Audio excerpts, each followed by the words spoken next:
Moja Jereu, quien hoy va a hacer de maestro de ceremonias, de MC en inglés, y la persona que os va a acompañar a lo largo de esta celebración del 20 aniversario de la Coordinadora de ONGs.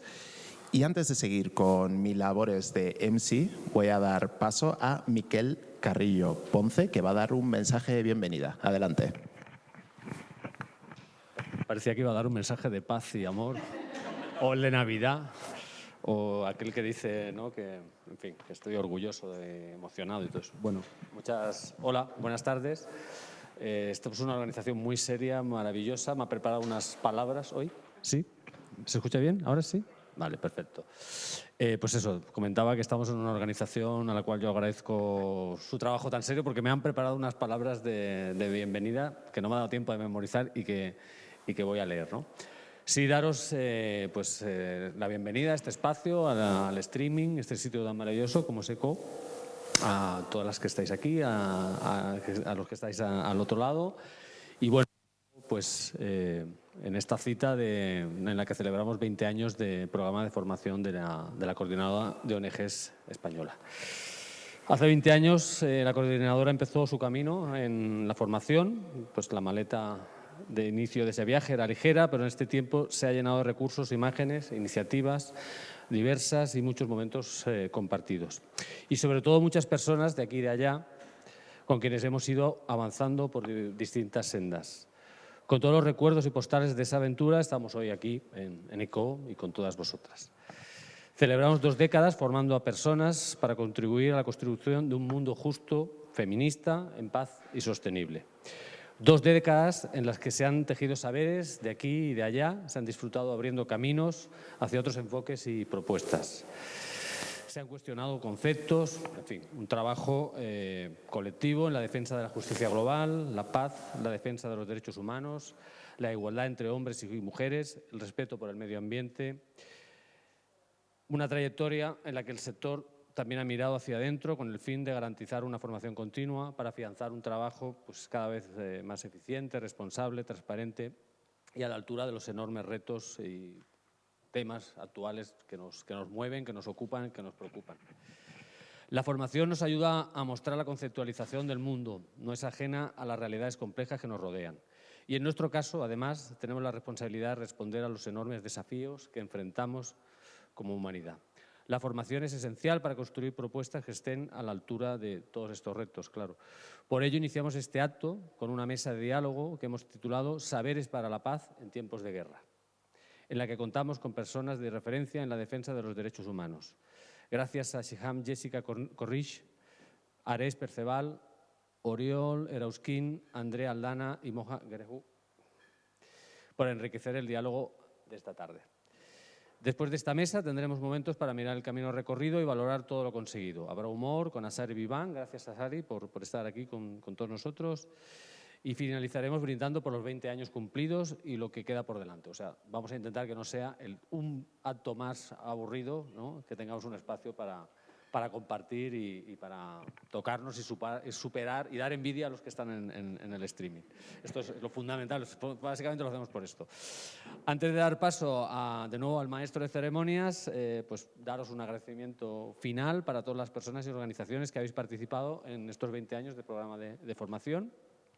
Sin vuestro interés, inquietud, críticas, aportes y buen hacer, pues este programa no sería lo que ha llegado a ser.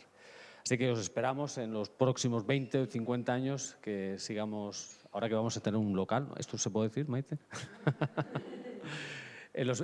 Os esperamos en la próxima etapa pues, para que sigáis acompañándonos y construyendo toda la formación que nos hace falta, que no es poca. Muchas gracias.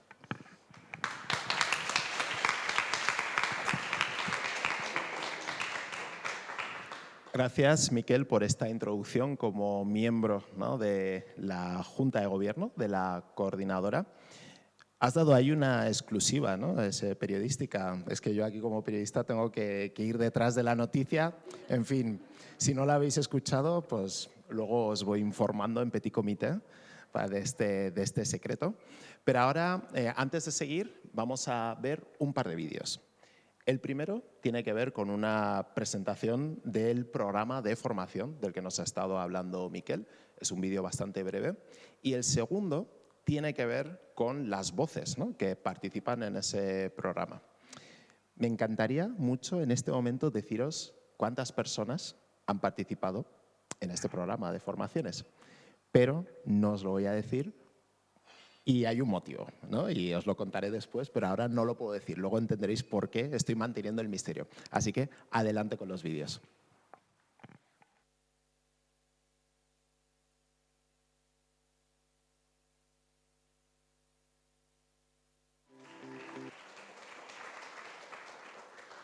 Soy Piedad Martín. Si quiere la piedad de carne y hueso salir también. No. Bueno, muchas gracias, Piedad, por esas palabras en el vídeo. Me quedo con una idea que es la del intercambio de saberes, ¿no? Es la esencia de todo programa de formación y es la idea que nos ha traído aquí, ¿no? Celebrar esos 20 años de este programa que se ha basado principalmente en ese intercambio de saberes. Yo creo que esto es importante, ¿no?, que hablemos de intercambio, porque muchas veces esos saberes siempre han sido como muy jerárquicos, ¿no? Cuando hablamos desde una perspectiva racial, siempre históricamente hemos vivido, ¿no?, un conocimiento muy blanco, muy europeo, que ha sido el que ha, de alguna manera, organizado el mundo, ¿no? Y creo que un intercambio, ¿no?, de tú a tú, mirándose más a los ojos, ¿no?, y no desde una posición de poder, permite ampliar mucho los horizontes, las perspectivas y ser, sobre todo, mucho más transformador, ¿no? Y tener eso en la esencia del programa, pero también, ¿no?, de todas esas formaciones, ¿no?, que se hacen también en otras organizaciones y así, yo creo que es clave, ¿no?, para esa transformación social. Y en ese intercambio de saberes ahora vamos a tener una mesa.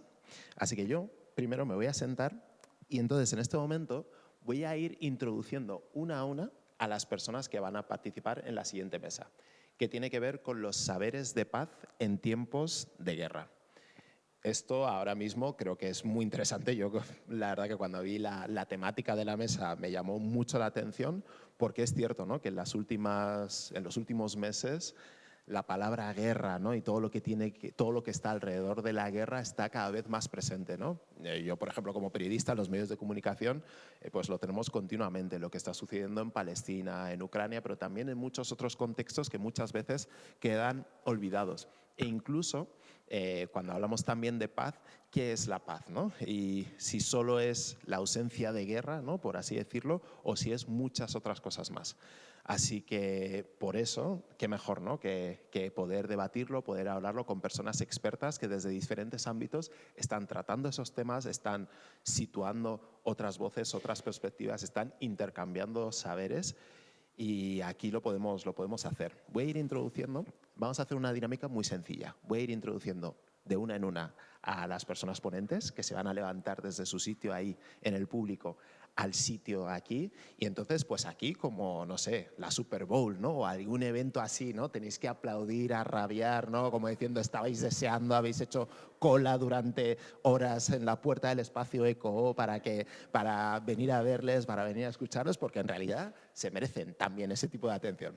Así que voy a ir con la primera persona, que es Siham Jessica Corriche, politóloga y activista por los derechos humanos de Iridia y de otros 25.000 espacios en los que milita. Así que bienvenida, Siham.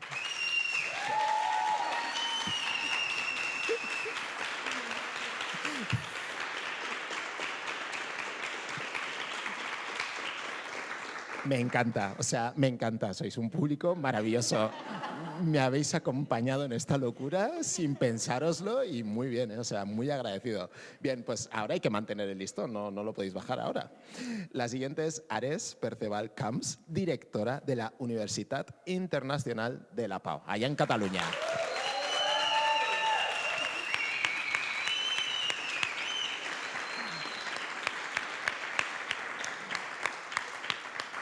Muy bien, que no baje, porque la siguiente persona que nos va a acompañar es Oriol Erauskin Navarro, miembro de la Acampada por Palestina de Madrid. Adelante.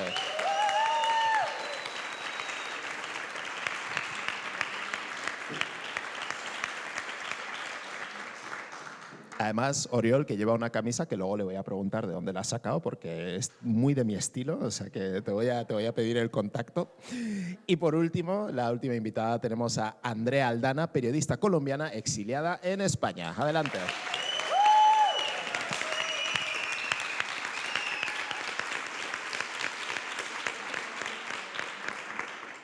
Muy bien, qué maravilla. Ahora tenemos que mantener el nivel, ¿no? O sea, el público nos ha entregado un nivel y ahora nosotros aquí en la mesa tenemos que mantener ese nivel. Bien, pues estábamos diciendo eso, ¿no? Que vamos a hablar de los saberes de paz en tiempos de guerra. Además, una cosa que me gusta de esta mesa es que uno se va a hablar desde diferentes perspectivas y también desde diferentes latitudes, de diferentes contextos, ¿no? Y esto yo creo que nos puede ayudar a armar, ¿no? Unas ideas y unas conclusiones que sean mucho más realistas, ¿no? En cuanto a lo que está sucediendo en la actualidad. Bien, yo voy a ir introduciendo las preguntas, vamos a ir debatiendo aquí con las personas ponentes y ya al final estaremos alrededor de 1 hora y luego tendremos más o menos media hora, según vayamos viendo con el tiempo, para que podáis tener preguntas. Así que si hay cuestiones, ¿no? Que se os vengan y todo eso, pues bueno, pues os las apuntáis en un cuaderno si tenéis, en las notas del móvil, si es más cómodo o donde sea, y luego cuando abramos ese turno de preguntas, pues las vamos introduciendo. Voy a ir comenzando la primera con una pregunta general a todas las personas que están en la mesa, ¿ok? Digamos que todos los colectivos y activistas que estamos luchando, ¿no? Y trabajando por la justicia social, de alguna forma u otra acabamos teniendo algún tipo de vinculación, relación con las ONGs, ¿no? Y en este contexto, ¿no? Partiendo de ahí, en este contexto y estando con personas que precisamente de alguna manera u otra también forman parte de las ONGs, me gustaría escuchar de cada una de vosotras un argumento a favor y otro en contra de esa relación con las ONGs. Me gusta el salseo, así que adelante. Siham, te veo activando el micrófono, por lo tanto, adelante. ¿Se me escucha? Sí. Vaya, Moja, qué buena pregunta para el 20 aniversario de la coordinadora de ONGs, déjame decirte. Si hay un sitio donde había que hacerla, era esta. Ahí está. Pues a ver, ¿qué se me viene? Bueno, yo llevo 2 años trabajando en una asociación de defensa de derechos humanos que, aunque la persona jurídica no es la de ONG, el trabajo que yo vengo realizando y que realizan mis compañeras pues está en el marco de lo que en el imaginario se nos vendría de lo que hace una ONG. Entonces, basado en mi propia experiencia, ¿no? Que puedo decir que es lo mejor, el mayor pro de trabajar en una ONG, yo diría que la gente, ¿vale? Vas a bueno, sí, la gente, pero no, es verdad, ¿no? Yo creo que si hay un campo que recogiera las mayores virtudes y lo mejor del ser humano, debería ser, al menos, y en mi experiencia así ha sido, pues es sin duda hacer este tipo de trabajo.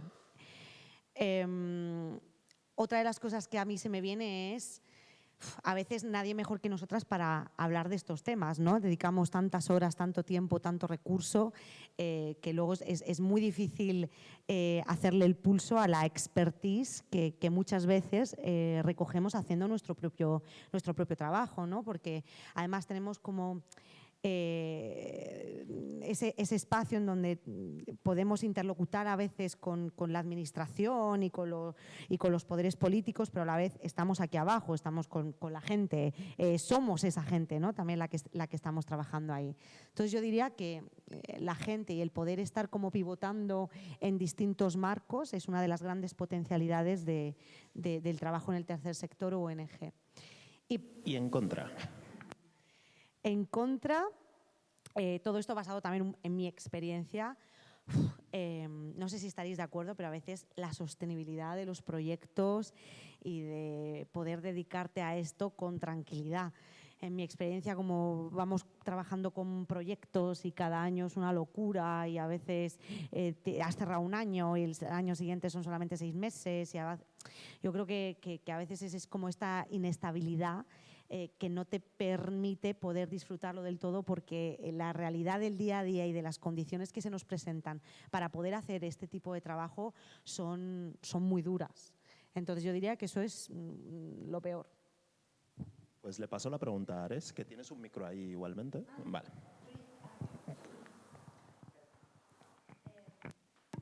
Yo recojo un poco el guante de lo que dice Siham. y hilo con mi contra.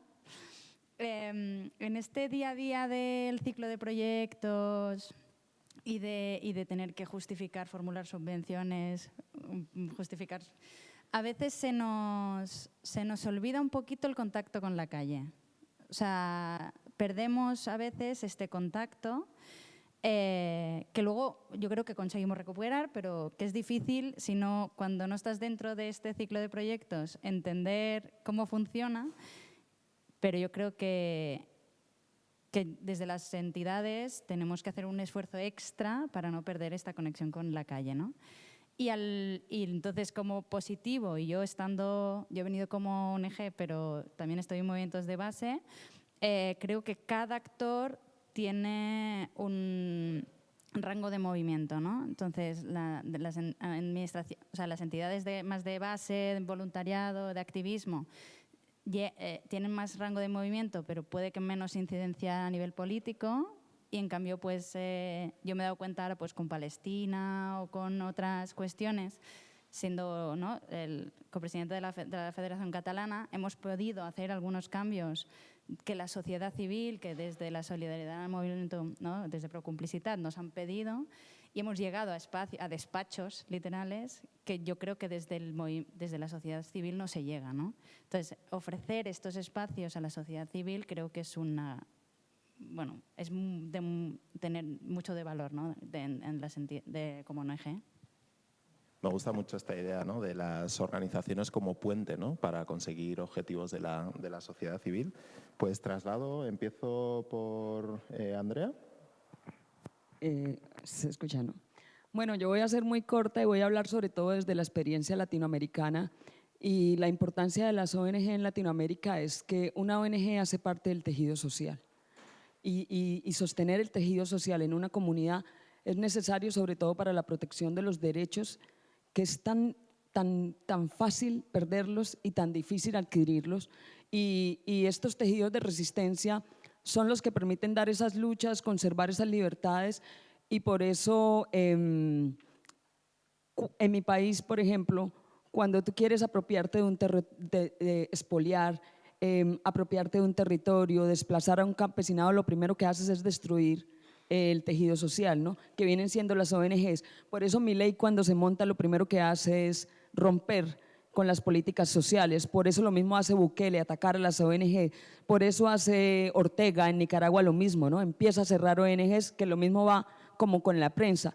Son como dos instituciones, la prensa verdaderamente independiente y las ONGs, que sirven como defensa de este terreno andado. Y es muy importante sostenerlas. Y lo malo, y también hablo desde la perspectiva latinoamericana, es que a veces se entra en un juego de la disputa por la cooperación internacional, ¿no? Entonces empieza por una disputa de los recursos que hace que se pierda a veces el norte de algunas ONGs en los territorios, y empiezan o la vanidad, el celo por las temáticas, ¿no? Dos organizaciones, por ejemplo, en mi país que cubren conflicto armado, ONGs que están dedicadas a la investigación del conflicto armado, empiezan a tener riñas, empiezan a tener como lo que llaman en los militares fuego amigo, pero es como por una especie de vanidad y porque tienen que figurar para adquirir. O sea, entre más puntos en un estúpido estándar europeo o norteamericano, entre más puntos adquieran, más visibilidad tienen, más recursos les llegan, ¿no? Creo que es un peligro además porque necesitan los recursos para existir, pero es algo están en ese juego y es difícil salir de ahí, ¿no? Y podría decir que casi todas están en ese juego.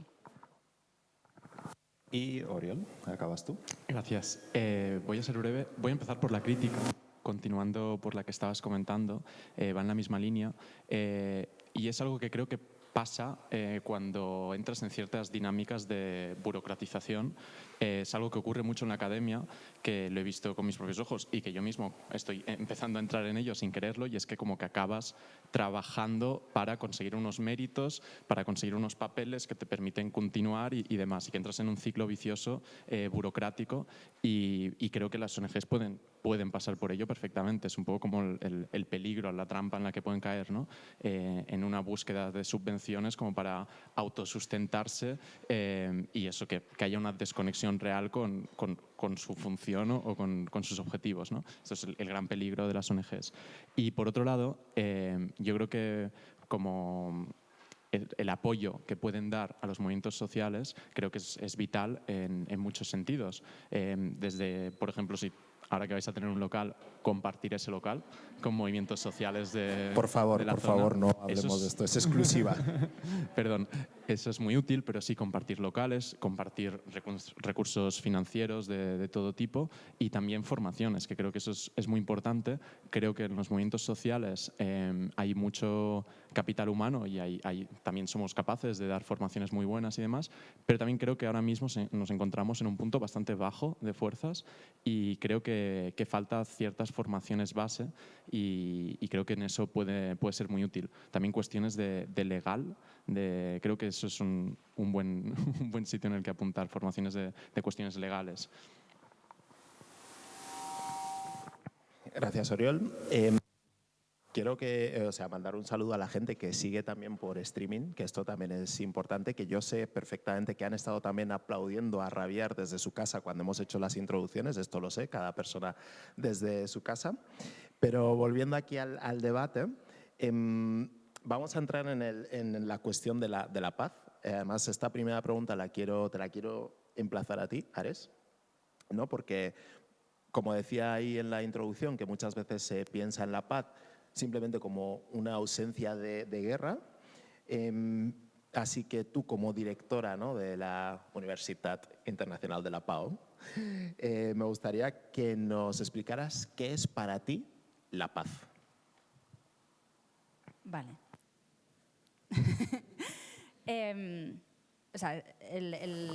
Los términos son paz positiva y paz negativa, ¿no? La paz negativa sería la paz en ausencia de guerra, pero no que tienes todos los otros recursos básicos ni necesarios para la vida, ¿no? Entonces, la paz positiva, que es lo que llevamos años ya pidiendo, que es la ausencia de cualquier otra violencia, el derecho a vivir en paz, con cuidados, con tus necesidades básicas, tus esperanzas y todo lo que necesites en la vida cubierto. Esa sería la paz positiva, ¿no? Y aún no hemos llegado aquí. Entonces, hay que seguir pidiéndolo y la idea sería, sin justicia no hay paz. Entonces, lo que hay que pedir es justicia, porque la paz solo no es suficiente. Bueno, habéis tomado apuntes, porque yo creo que esta ha sido como una definición muy de tomar apuntes, ¿no? Que esto es súper interesante como forma de empezar. Y te traslado a ti la pregunta, Siham, pero más específicamente respecto al tema migratorio, ¿no? O sea, ¿qué se entendería por la paz en un contexto migratorio? Tenemos recientemente, ¿no? Se han cumplido 2 años de la masacre de Melilla. Sabemos, ¿no?, una de las mayores tragedias en las fronteras, ya no solo españolas, sino europeas en los últimos años, con varios decenas de muertos, decenas de desaparecidos y, sobre todo, ninguna responsabilidad, ¿no?, en ningún ámbito. Y bueno, eso, que cuando hablamos de migración, la gestión de la migración casi que es una gestión de guerra, ¿no?, de militarización, de todo eso. Entonces, bueno, en ese contexto, ¿cómo definirías tú la paz y cómo afrontarías, ¿no?, este tema de la migración? Bueno, antes de meterme de lleno a responder esta pregunta, es verdad que cuando yo vi un poco la temática de lo que se iba a hablar hoy, yo hice una pequeña reflexión de qué era la paz, porque me di cuenta que es que no tengo ni idea de que… Lo único que sabía yo de la paz era que en la carrera me hicieron leer La paz perpetua de Kant, y no os adelanto que no sirve para absolutamente nada, y que yo lo sentía como un concepto muy vacío, ¿no?, dentro de la crítica, ¿no? ¿Qué es la paz? Me sonaba paz como el Yes We Can de Obama, ¿no? Yes We Can, ¿qué significa la paz? ¿Qué es la paz? Y esto lo voy a conectar con si la paz está contrapuesta a la guerra, respondiendo a la pregunta que tú me hacías, el término que inmediatamente se me viene a la cabeza es la guerra contra los migrantes, esto que seguramente habéis escuchado muchísimas veces. Para mí, esta guerra contra los migrantes tiene como dos vertientes. Una vertiente tiene que ver en cómo funciona la gobernanza de las migraciones, ¿no? Si yo pienso en la guerra contra los migrantes, en una guerra hay muertos, ¿vale? Entonces, yo la primera pregunta que me hago es ¿por qué la gente muere por migrar? Cuando empiezas a leer y empiezas a tratar de dar respuesta a esta pregunta, que es muchísimo más, es complicada, pero a la vez no es tan complicada, tiene como esta gran paradoja, te das cuenta de que hay una parte que tiene que ver con el hecho de que este Estado es parte de este proyecto político que es la Unión Europea, que el espíritu de la Unión Europea es el espíritu, más bien como una de las vigas de este proyecto político está muy correlacionado con cómo entendemos la frontera, ¿no? Pensemos que durante los 80 y los 90, cuando aparece el Tratado Schengen y aparece esta idea de que nos vamos a poder mover con libertad, ¿no? Que hemos superado esa concepción de frontera tan de la Segunda Guerra Mundial y que estamos ante un nuevo escenario, en realidad lo que se hizo fue extender esta idea de estirar las fronteras, ¿no? Ya no están entre España y Francia, ahora las vamos estirando cada vez más y vamos a construir. O sea, ¿qué es esta idea de construir una frontera, construir la otredad? ¿Quién puede disfrutar de estos privilegios? Porque cuando los derechos no son para todos, son privilegios. ¿Quién va a poder moverse con libertad y quiénes no van a poder moverse con libertad en nombre de la protección de este proyecto político que solamente da privilegio a un número concreto de personas? A este proyecto político le sigue lo que se conoce como la politización de las migraciones, que va a tener muchísimo que ver en cómo se lee a las personas migrantes a día de hoy, que esto viene desde el 11S, ¿no? Este momento en el que los estados empiezan a ver a las personas migrantes como potenciales amenazas para la seguridad nacional, y un poco como en este escenario empieza el enfoque de la Unión Europea en la construcción de la militarización de las fronteras, el uso de material militar en nombre de la seguridad nacional. Aparece, las muertes en frontera, ¿no? Como todo este enfoque que en última instancia vamos a tener ese gran ejemplo del 24 de junio, ¿no? Del 2022, de cómo personas por el simple hecho de moverse, porque son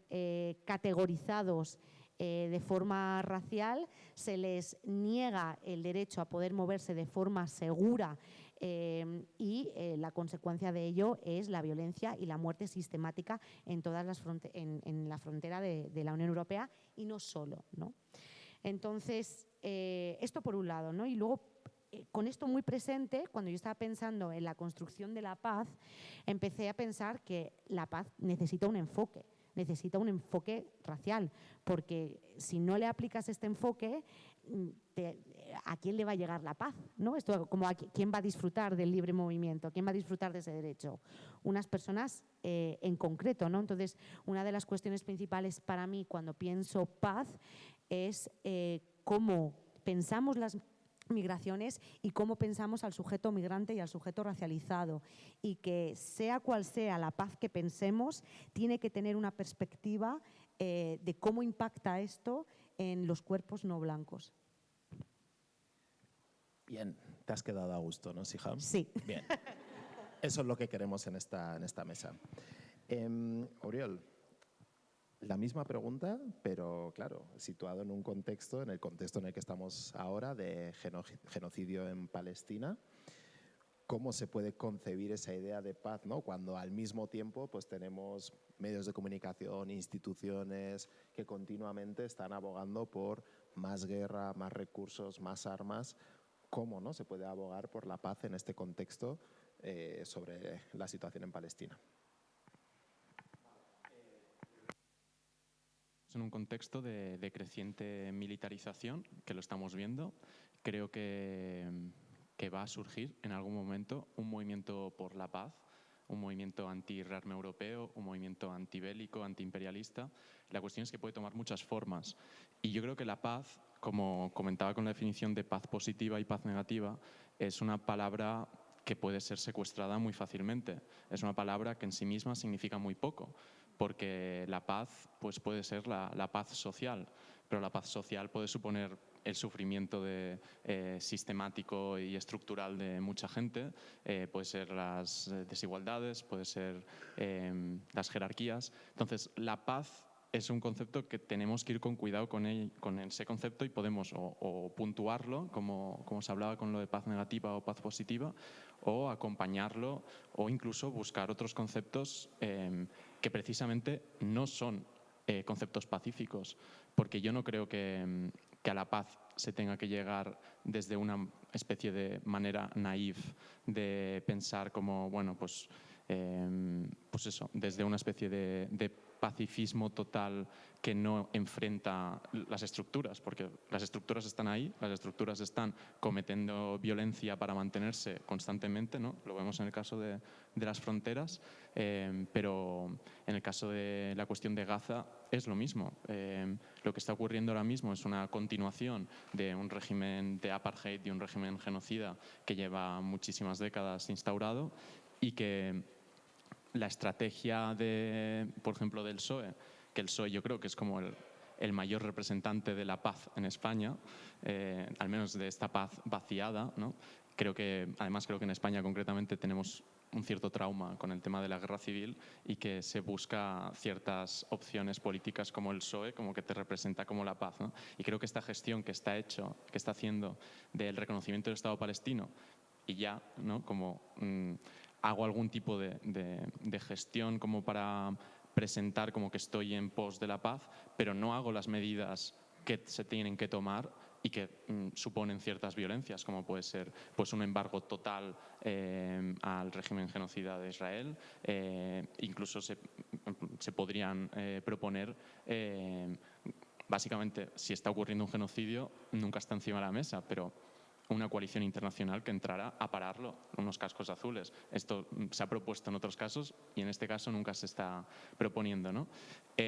Son temas delicados, son temas complicados, yo no tengo tampoco una respuesta clara, pero creo que el movimiento por la paz que se tiene que articular ahora ante la creciente militarización, por cierto, también llevada a cabo por el PSOE. Está claro que en este caso no son grandes representantes de la paz, ¿no? O como cuando sale la ministra diciendo no está encima de la mesa volver a poner el servicio militar obligatorio. Es como, bueno, la acabas de poner tú encima de la mesa ahora mismo, ¿no? Creo que efectivamente vamos a unos tiempos de tensión militar en aumento, además en un momento de crisis gravísima de los recursos y crisis climática, que lo que nos debería hacer buscar son respuestas cooperativas que no buscaran un aumento de tensión entre los Estados-naciones existentes, sino una cooperación para una reducción total de las emisiones y de la gestión de lo que podamos. Pues en cambio de eso se está prefiriendo, ¿no? Aumentar la industria militar en toda Europa, incluyendo en España. Entonces, para ir cerrando, este movimiento antibélico que tiene que llegar tiene que ser un movimiento antibélico que sea decolonial, un movimiento antibélico que no sea la paz por la paz en una especie de discurso pacifista que no entiende que lo que hay ahora mismo es violencia, que la supuesta paz que hemos tenido en los últimos años suponía una cantidad de violencia, pues por ejemplo en el continente africano, pero no solo, totalmente gigantesca, ¿no? Y históricamente no extraña, ¿no? O sea, que el siglo XX es un siglo de guerra y de violencia extrema, no es un siglo pacífico, aunque haya sido después de la Segunda Guerra Mundial, aunque bueno, con toda la tensión y demás de la Guerra Fría, un siglo pacífico para Europa. Entonces, sencillamente eso. Gracias, Oriol, además por ese repaso, ¿no? De cierta parte de la historia. Y voy contigo, Andrea. ¿Qué es para ti la paz más, ¿no?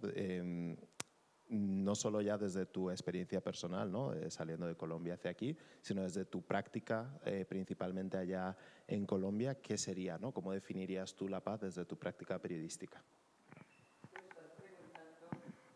A una colombiana, que es la paz, cuando llevamos 12 procesos de paz y 70 años en guerra. O sea, Por eso quiero saber tu perspectiva. y aparte de eso, yo llevo 20 años cubriendo conflicto armado y soy reportera de guerra, ¿no? Entonces, para mí, en tiempos tan primitivos, la paz directamente es que no maten a mi gente. O sea, yo no lo puedo disfrazar de concepto. Es el día que yo terminé la última crónica que reportería en Colombia y que terminé de escribir, Reporteros Sin Fronteras me saca de mi país el 27 de junio de 2021.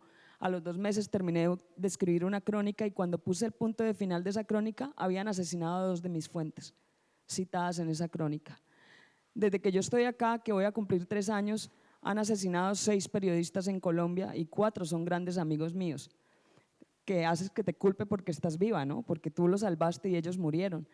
Entonces, ¿qué es la paz para mí? Que no asesinen a mi gente. Eso es como, no te lo puedo decir, es que tengamos todos los recursos cubiertos, no, eso es justicia social para mí en Latinoamérica. La paz es que dejen de masacrar a Latinoamérica y en eso tiene que ver mucho Europa y Norteamérica y aquí están las grandes industrias que se llevan los recursos de allá y esos recursos tienen sangre por detrás, tienen muerte por detrás. Todos los bananos de acá, yo no sé si ustedes han leído en la prensa la multinacional Chiquita Brands. Chiquita Brands masacró y financió el ejército paramilitar en Colombia, tienen más de 120.000 muertos encima. Y aquí la gente compra bananos sin cuestionarse de dónde vienen. El BBVA, que es un banco español, tiene 16 sentencias en contra solo en Colombia por despojo de tierras, porque el paramilitarismo masacró al campesinado para que el campesinado entregara sus tierras y luego vino el BBVA y se las compró a unos terceros de buena fe. O sea, casas que valían, voy a poner cualquier cifra, 120 euros, por decirlo así, las compraron en 2 euros. A terceros de buena fe y tiene 16 sentencias en contra por despojo y España no tiene ni idea de eso. Entonces, ¿qué es para mí la paz? Por favor, paren de financiar la masacre en Latinoamérica, que ustedes tienen gas a costa de los niños de La Guajira que se están muriendo de sed, ni siquiera de hambre, de sed, porque secan los ríos para sacar el carbón. Y así, yo hablo de Colombia porque es mi territorio, pero les puedo hablar de Argentina, les puedo hablar de la guerra que se viene para Bolivia, Chile y Argentina porque tienen el 60% del litio del mundo, ese triángulo. O sea, la guerra, nosotros somos donde está el agua, la tercera guerra mundial va a ser por el agua. Eso es un hecho. Y entonces yo te puedo teorizar sobre la paz, pero realmente la paz para mí es, en la práctica, no quiero enterrar más gente. ¿Sí? La estamos enterrando en las fronteras. Yo no sé cómo Marlaska puede seguir de ministro. No sé cómo hay una cosa que se llama CIE acá, que son campos de concentración. Y estamos aquí hablando de paz o sea, eso me toca personalmente. Además porque yo estoy exiliada en España precisamente por cubrir la guerra, ¿no? Y lo que yo he visto son cosas que te marcan y a las que ya no puedes cerrar los ojos, ¿no? Entonces sí, yo quería traer una filosofía bonita o algo de la paz, pero no, realmente es, por favor, paren de disparar. Disparan en sus excolonias, les disparan en el mar, les disparan en las fronteras, les disparan en todas partes, o sea, como basta ya. Y la sociedad civil está muy desmovilizada, demasiado desmovilizada, y lo de la masacre de Melilla tuvo que haber frenado este país y no lo hizo, y nadie respondió por eso. Y por ahí se empieza a violentizar los territorios. Cuando la violencia y la muerte se te hace paisaje, tienes 3.000 líderes sociales asesinados como hay en Colombia a partir del acuerdo de paz con las FARC. O sea, tú no puedes volver la violencia un paisaje porque no vas a tener paz nunca.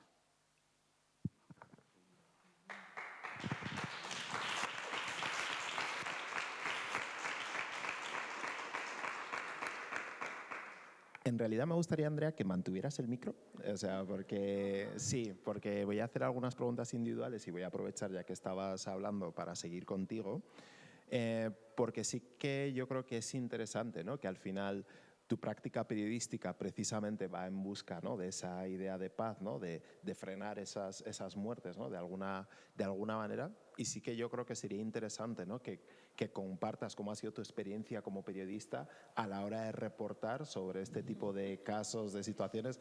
Veo que uno de los resultados, obviamente, es que estás aquí exiliada, por lo tanto no ha sido fácil, pero yo creo que sí puede ser interesante en cuanto a aprendizajes, ¿no? de lo que tú has experimentado como periodista, las prácticas que has llevado a cabo y bueno, y eso, que nos compartas algo de eso. Bueno, es que hacer reportería de las guerras y del conflicto armado es algo muy difícil, porque lo primero que hay que aferrarse, y es lo que primero tiendes a perder de tanto que la ves perdida, es la humanidad. ¿Sí me entiendes? Es muy difícil mantenerse sensible cuando ves tanto muerto diario, cuando ves tanta guerra,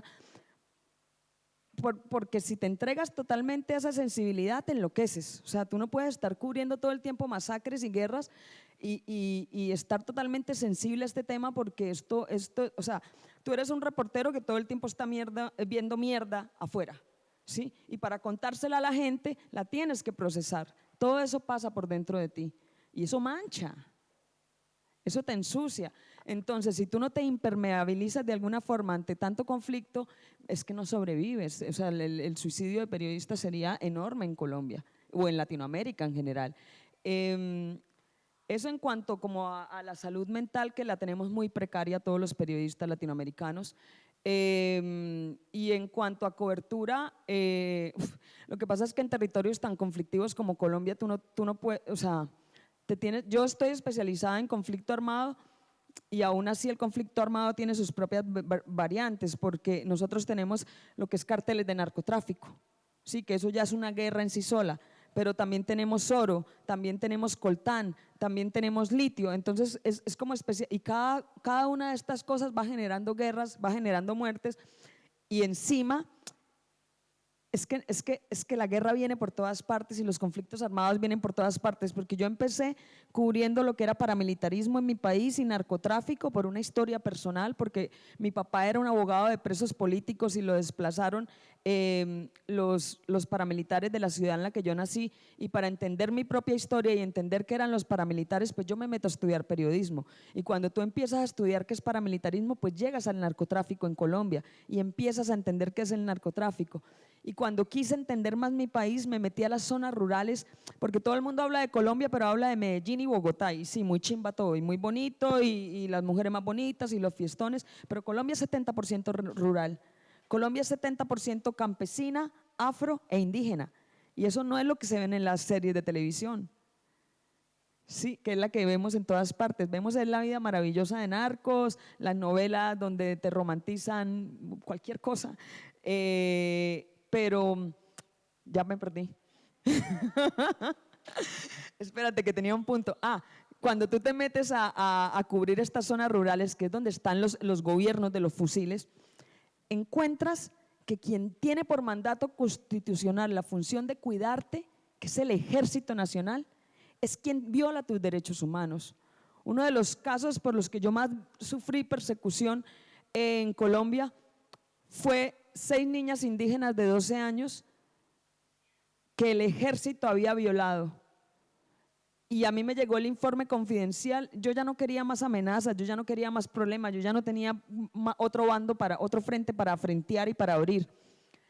Y me llega un caso de me pasan el informe confidencial, una fuente que yo tenía en la Defensoría de Colombia, y el informe confidencial decía que 6 niñas indígenas entre 9 y 12 años habían sido secuestradas, llevadas a un batallón que es como un cuartel militar, y que durante 6 días estas niñas habían sido violadas, el informe decía, abro comillas, anal y vaginalmente. Y no siendo eso suficiente, las habían metido a una institución mental y las tenían silenciadas a punta de drogas. O sea, las tenían idas. Entonces, yo estoy cubriendo narcotráfico, estoy cubriendo despojo de tierras, estoy cubriendo desplazamiento forzado, desaparición forzada, y de repente me encuentro con violencia sexual en la guerra también, ¿no? Mujeres como botín de guerra. Entonces, no sé si eso responde a tu pregunta, pero son demasiadas cosas por cubrir al mismo tiempo. A mí me encantan estas charlas y estos diálogos sobre saberes de paz y la paz, pero es tan difícil de visualizar algunas veces, pero tan difícil, y sobre todo que vengo de un país que lleva 12 procesos de paz, 12, y seguimos disparando los fusiles como si fuera confeti. Bien, bueno, yo creo que se merece un aplauso, ¿no?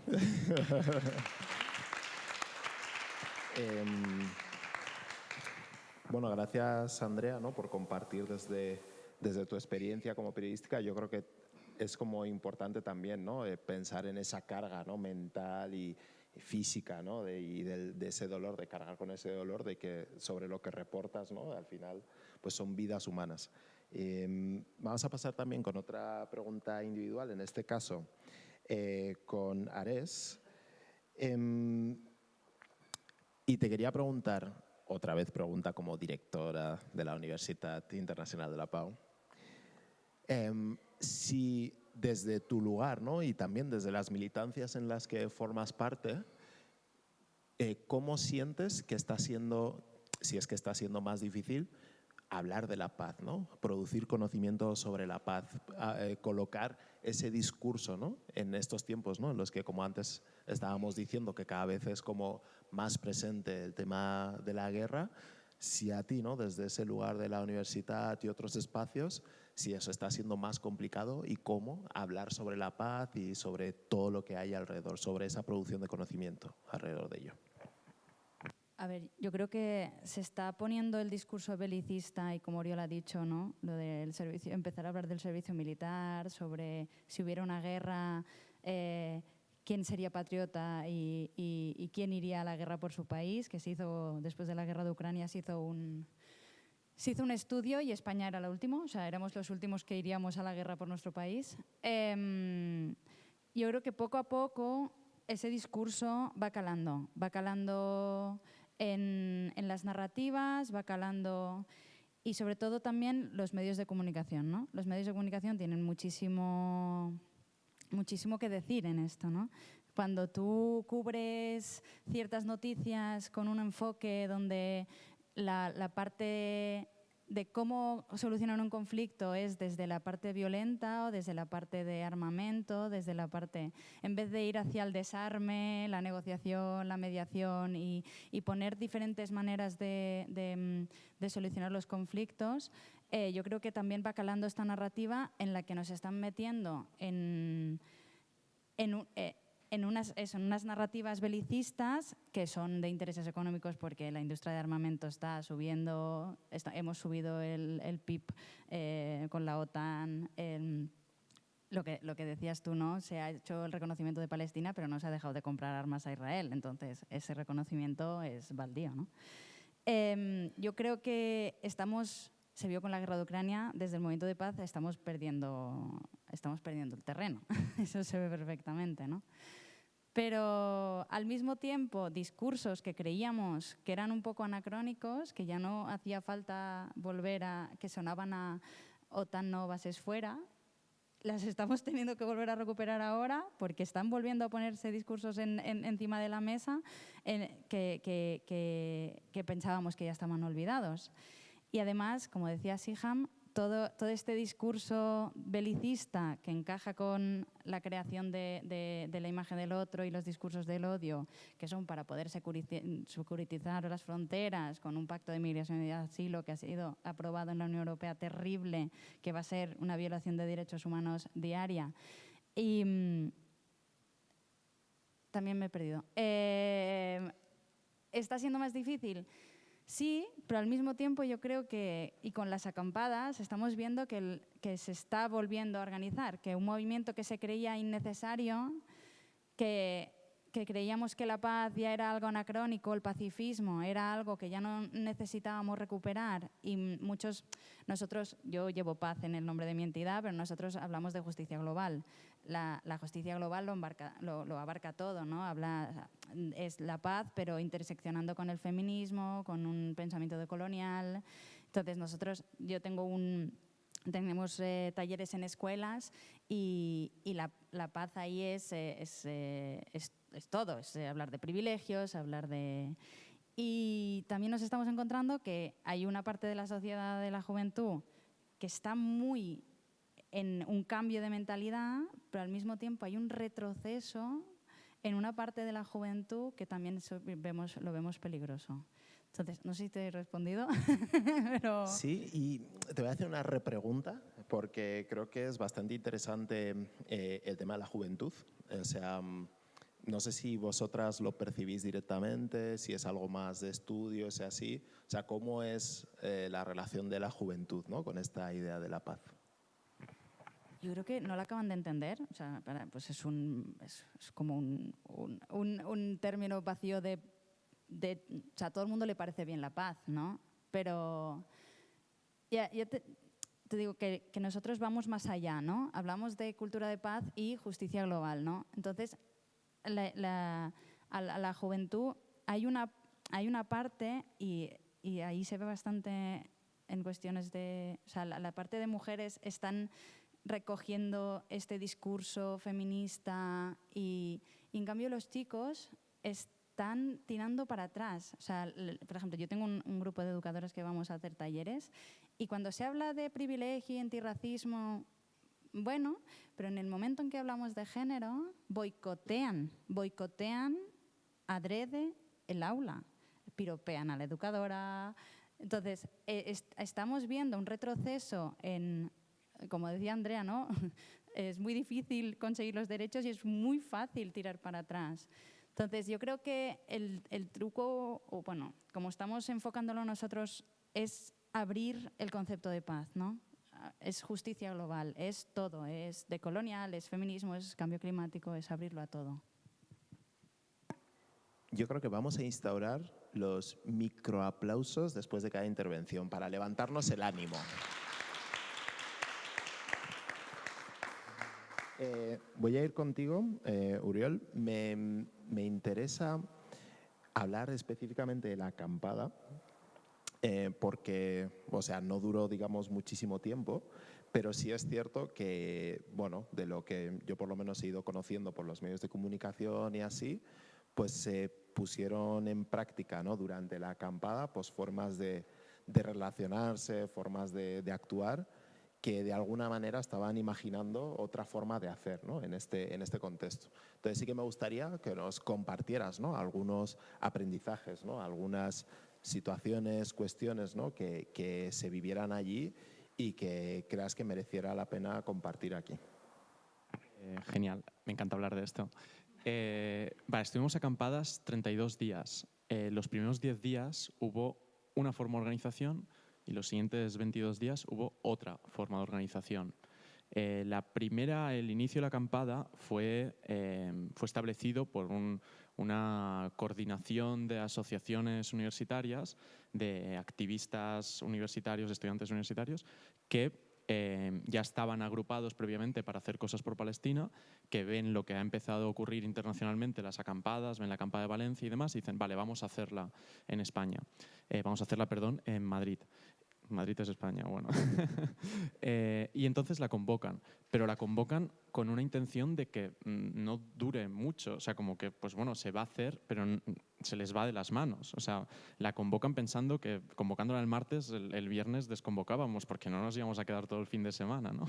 Bueno, pues nos quedamos un mes entero.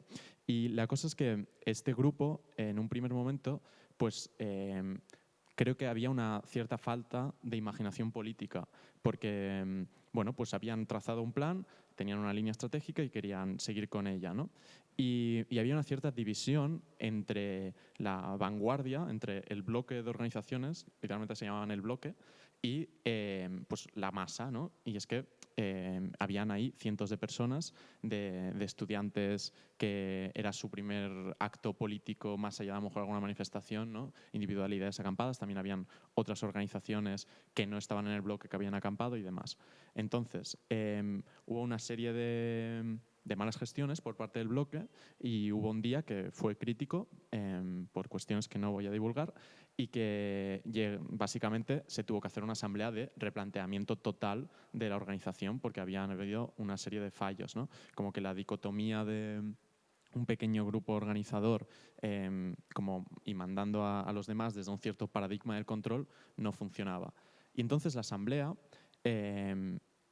básicamente se dividió en grupos de afinidad, y que ahora contaré un poco lo que es, y se hicieron una serie de críticas y se elevó una propuesta de otra forma de proceder mediante una asamblea soberana en la cual hubieran comisiones que tenían autonomía y desde el paradigma de la confianza tiraban adelante las líneas políticas de asamblea, y que después también habían una serie de grupos de afinidad.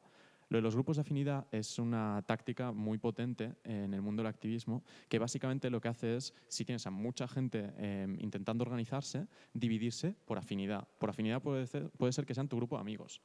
Puede ser que sean gente que están en el mismo nivel de riesgo en acciones, ¿no? Riesgo más bien bajo o estamos a todo.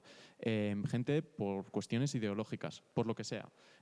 Esos pequeños grupos de afinidad después envían un representante a la coordinación de esos grupos de afinidad. Y esto lo que te permite es tomar decisiones rápidas en un momento de tensión, como una manifestación o algún tipo de acción. También te permite tomar decisiones rápidas en general, lo cual viene muy bien porque las asambleas de 300 personas pueden ser problemáticas. El asamblearismo no es perfecto. Y también viene bien porque teníamos infiltrados policiales. No hay ninguna duda, en la asamblea venían polis de paisano y después la posibilidad de que hubiera algún estudiante en formato de infiltración, como las, creo, 8 o 9 que se han destapado en el último año, también era una posibilidad. Entonces el sistema de grupo de afinidad era muy potente. ¿Qué ocurrió entonces con este cambio? Básicamente se pasó a abrir como la imaginación política, como que los grupos de afinidad podían hacer propuestas de acciones y tirarlas a cabo si iban como en la línea de lo que la Asamblea había decidido. Se hicieron muchos tipos de cosas distintas, pero desde el paradigma de confianza, porque no todos tienen que saber que se va a desplegar un cartel gigante en sol, ¿no? Porque si todo el mundo lo sabe, también lo sabe la policía. Pero no es necesario, porque el cartel va a decir, como asamblea hemos decidido que estamos dispuestos a hacer este tipo de acciones y concuerda el mensaje. Entonces no hace falta que pase públicamente por asamblea cada una de las acciones, ¿no?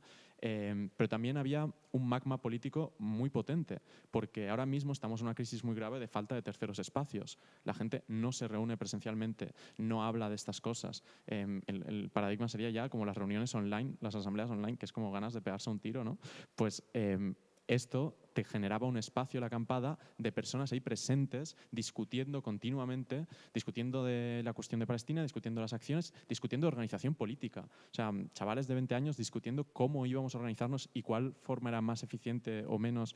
Ha sido muy, muy potente. Y creo que ha sido muy potente también porque después del COVID aún se ha hecho más grave esta falta de terceros espacios, esta juventud que no está tan acostumbrada a la socialización, a la conexión y, en fin, las redes sociales, demás, ya lo sabemos todas.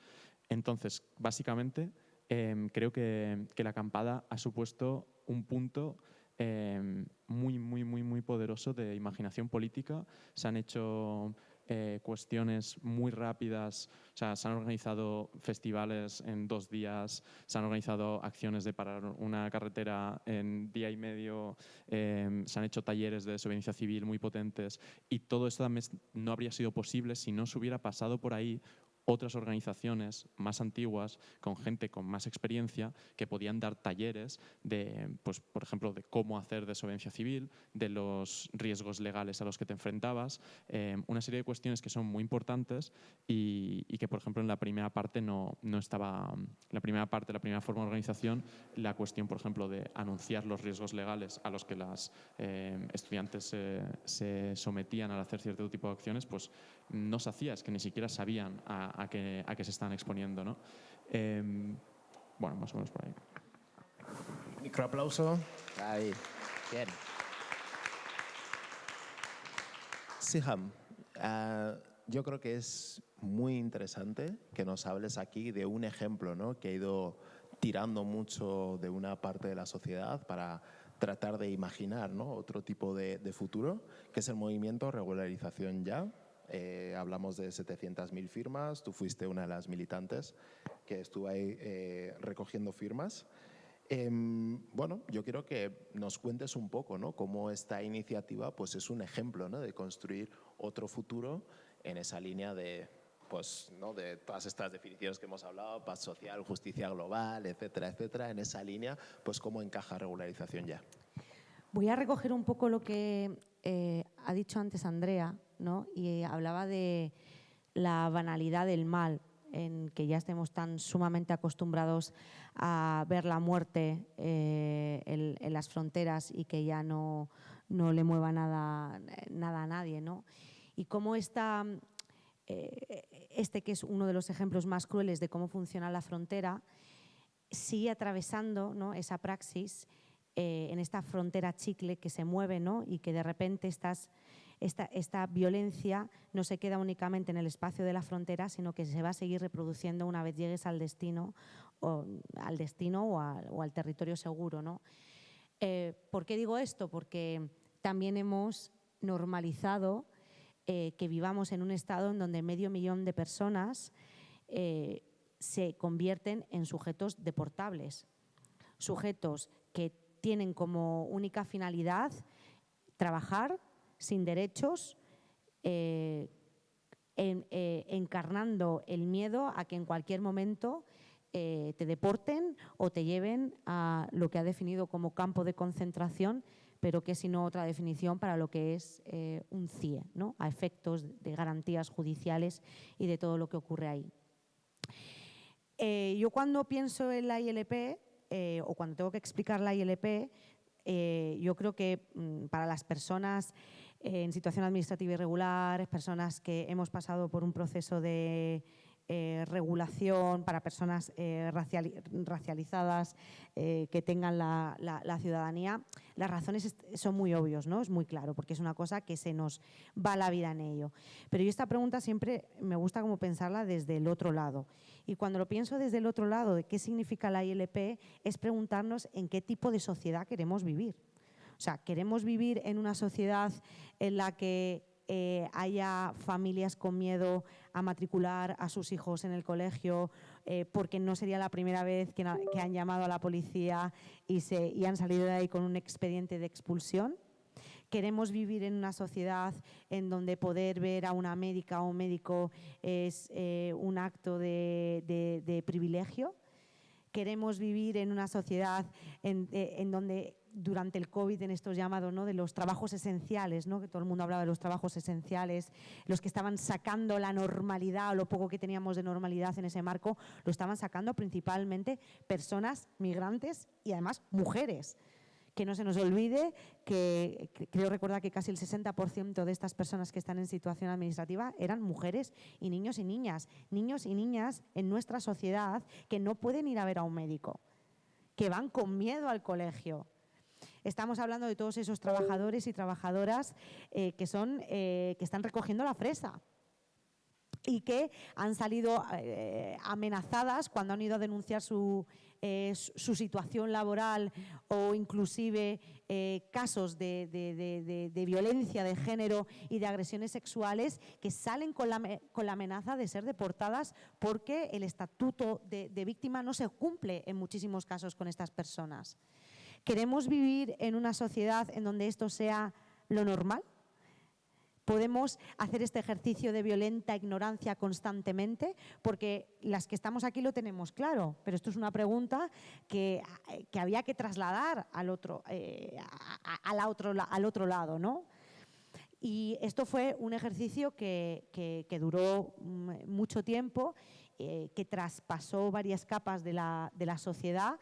Bueno, corregidme si me equivoco, pero es la ILP con mayor apoyo en la historia de la democracia, ¿no? Que yo, como siempre, quiero aportar el rasgo más propositivo, ¿no?, y más ilusionante al respecto. Pues qué buena noticia, ¿no? Porque esto nos quiere decir que al menos más personas de las que están en situación administrativa irregular decidieron que no era la sociedad en la que queríamos vivir.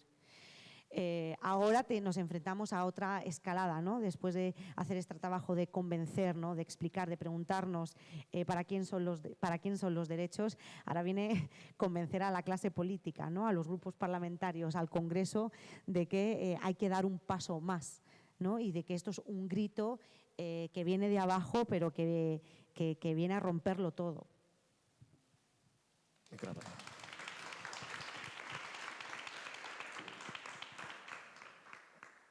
Andrea, voy a ir contigo de nuevo.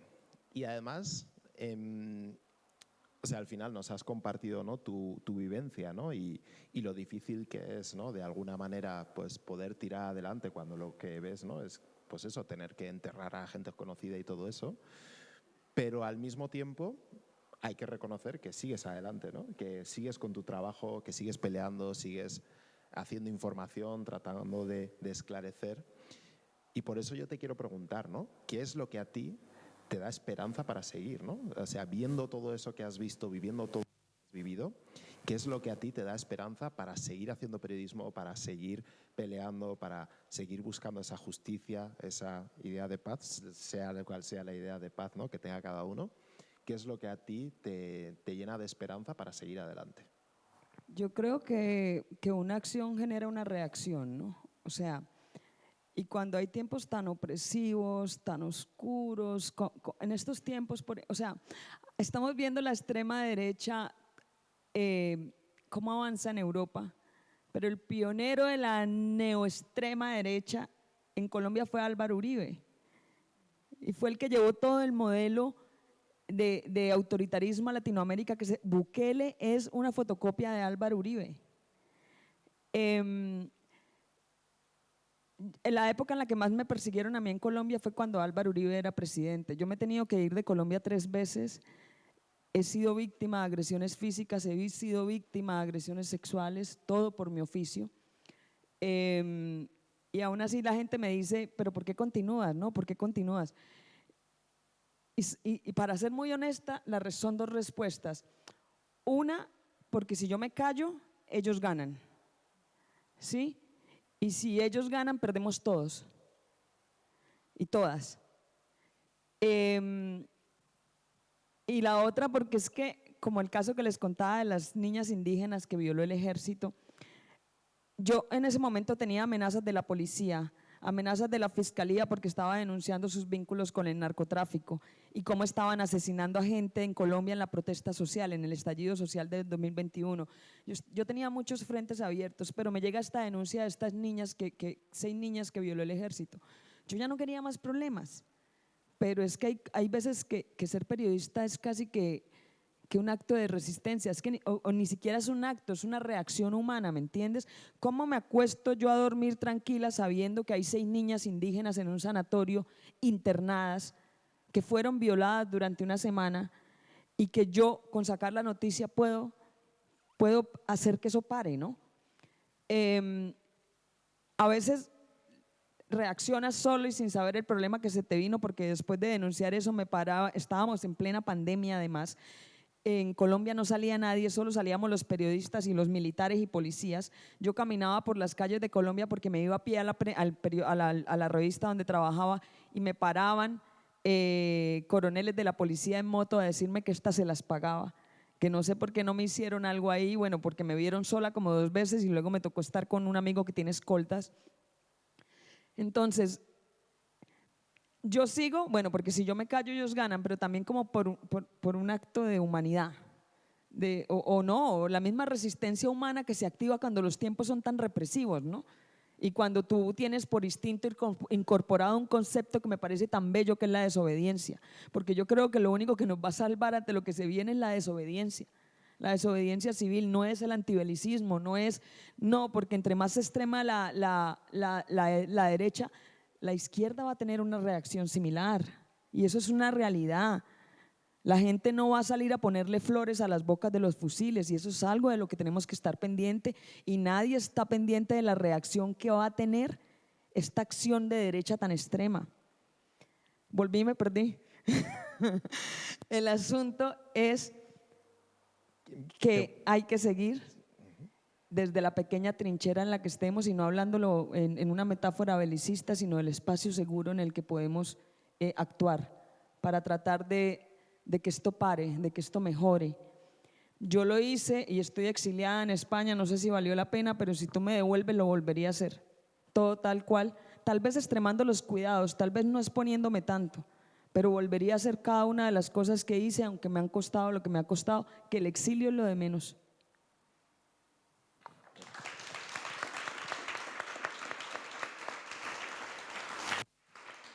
Pues os voy a hacer un poco la misma pregunta. Sigo contigo, Ares. A ti, en este contexto, ¿qué es lo que te da esperanza, ¿no? ¿O a qué te agarras para construir ese futuro, ¿no? que estamos deseando? Yo creo que para mí es la responsabilidad. O sea, tenemos la responsabilidad, ¿no?, de en qué sociedad, lo que decía Siham, en qué sociedad queremos vivir. Entonces, yo, por ejemplo, con mis privilegios de mujer blanca, tengo la responsabilidad de utilizar estos privilegios para luchar para que todo el mundo tenga los mismos derechos, para que no haya personas en frontera que sean asesinadas. O antes Siham hablaba de la banalidad del mal, ¿no? Hemos llegado o sea, no se ha hablado aquí, pero el creciente aumento de la extrema derecha ha venido con un creciente aumento de la islamofobia. Y cómo se está creando esta narrativa islamófoba que estamos animalizando a una parte de la sociedad que vive en Europa, a tal punto de que el año pasado, hace dos veranos, se deportó a una persona con residencia, Mohamed Said Badawi, una persona con residencia bajo una acusación sin juicio, o sea, solo por una acusación de la policía de radicalización, se deportó a esta persona y nadie en la sociedad hizo absolutamente nada. Claro, después de ver que con la masacre de Melilla tampoco se hizo nada y era, bueno, no voy a poner que es más grave, pero tenemos la responsabilidad de seguir luchando, de ser incansables y de es eso, ¿en qué sociedad quiero vivir y qué responsabilidad y qué fuerzas le pongo a esa sociedad en la que quiero vivir? Un poco paz y amor. Me gusta, me gusta.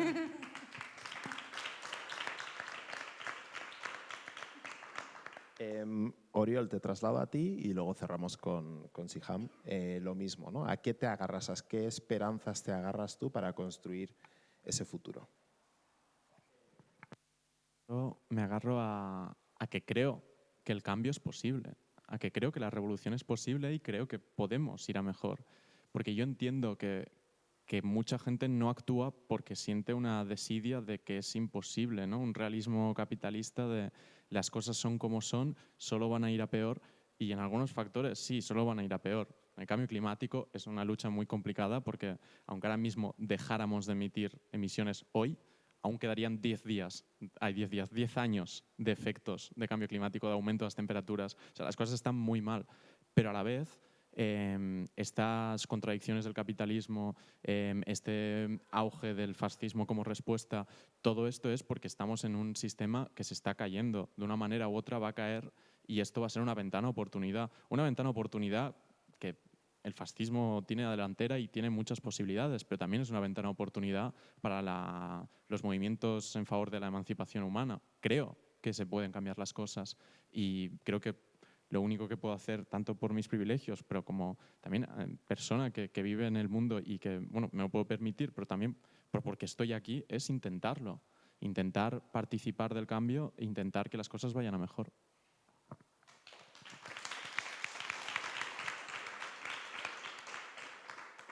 Antes de pasar el turno de palabra a Siham, cuando acabe Siham pasaremos al turno de preguntas, ese que os he dicho, en el que vais a participar. Entonces os animo a que ya os vayáis mentalizando, ¿no?, de qué va a pasar. Y sobre todo hay una cosa, un favor que os pido, os estoy pidiendo muchos favores, pero yo lo paso muy mal cuando digo, alguien tiene una pregunta del público y ahí pasa un buen rato y nadie tiene una pregunta del público. Y lo paso peor cuando luego, al final, cuando ya estamos a punto de cerrar, hay muchas preguntas del público. Entonces, por favor, os lo pido, que no os cortéis, que os animéis desde el principio y que podamos así dar respuesta a varias de las preguntas que seguro que tenéis. Así que, Siham. Pues yo, depende del día. Hay días en los que me despierto y pienso que deberíamos arder todos y que no se puede vivir así, que nos merecemos, o sea, que tiene que arder todo porque este sistema es incompatible con la vida y con los derechos y con todos estos ideales que también cuestiono. Pero como me ha tocado cerrar, no me puedo quedar ahí, así que tengo que decir algo un poco más inspirador. Entonces, yo pensando en algo inspirador, fijaos que cuando escuchas tantos relatos de gente que se mueve, de tanta gente migrante, además yo que tengo la mirada en la frontera sur y que hablo con gente que ha escapado de conflictos armados y de cómo han visto masacrada a su propia familia y de, bueno, probablemente de los relatos más fuertes. Mi forma de inspirar es cómo te cuentan que a pesar de todo, y no es por apropiarme de ellos, sino por la idea, a pesar de toda esa realidad y de toda esa violencia que han vivido, en el camino siempre se encuentran con gente buena, ¿no? De repente en los sitios donde menos te lo esperas te encuentras gente que te echa una mano, gente que te ayuda a aliviar a veces el dolor, ¿no? de tener que pasar por todo ello. Entonces, ¿qué es lo que a mí me inspira? Pensar que hay gente buena, no sé si podemos catalogarlo como así, gente buena, pero gente que tiene claro que no quiere vivir en una sociedad que banalice la muerte en las fronteras, que no quiere vivir en una sociedad en donde los niños vayan con miedo al colegio o que no tengan acceso a un médico, y gente que está dispuesta a poner toda su energía, a poner todo su trabajo al servicio del cambio, de la transformación y de vivir en una sociedad que sea vivible para todo el mundo. Así que sí.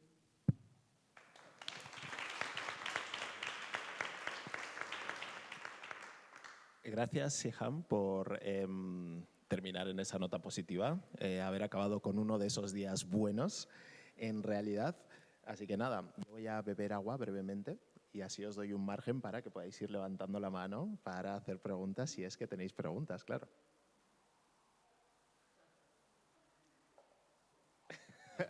Oh, me lo vais a hacer, ¿eh? Sé que ibais muy bien como público hasta ahora. Vamos, ¿alguien se ha quedado con alguna curiosidad, algún comentario o así? Bien. Sí, así me gusta. Vale, recojo esta y luego aquí y luego aquí. Eso es, gracias. ¿Quién era la primera? Aquí. Yo, porque he quedado con Moja, que luego ya me va no, yo quería lo primero agradecer esta mesa que me ha parecido muy interesante, pero sobre todo muy ilustrativa, como decías tú al inicio, de las distintas maneras desde las que podemos mirar algo como tan ambicioso como saberes por la paz en tiempos de guerra. Y también por pues ese comienzo de cuál... esa primera pregunta que has lanzado de cosas positivas y negativas de las ONGs, porque al final la coordinadora, pues somos una coordinadora de organizaciones que trabajan en este caso en el ámbito del desarrollo y la justicia global.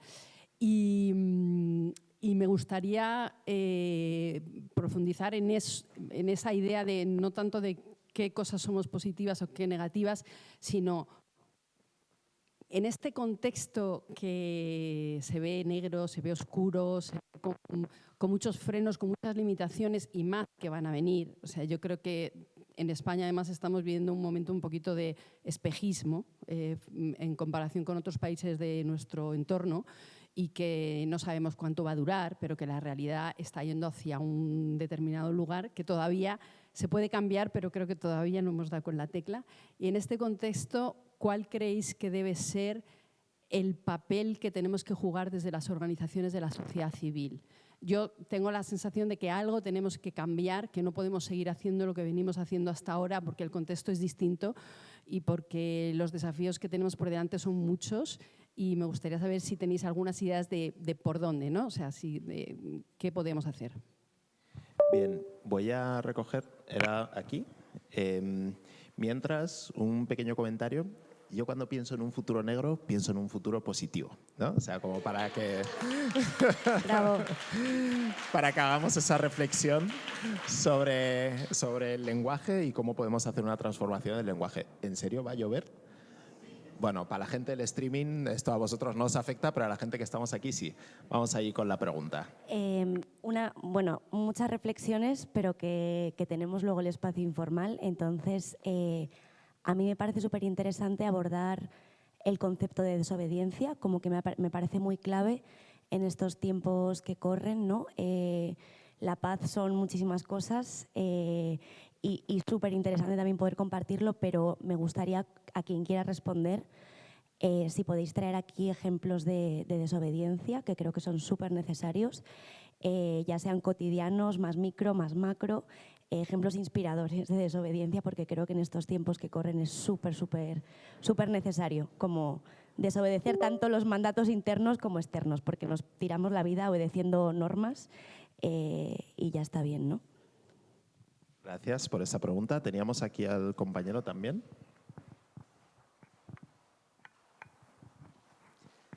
Sí, yo quería hacer una pregunta un poco referida a una experiencia que tuvimos, que se tuvo en la Asamblea de Madrid, en donde hubo un coloquio también desde esta coordinadora, en donde participaron diputados representando a los partidos políticos, ¿no? Entonces, la diputada hay muchas formas de violencia. O sea, que muchas veces la paz también necesita la ausencia de violencia verbal, de violencia de expresiones, ¿no? Entonces, por ejemplo, en este caso, la diputada de Vox, pues, por ejemplo, hablando de Palestina y de la paz, lo que hizo fue criticar en este caso era ¿cómo se llama? La de Madrid.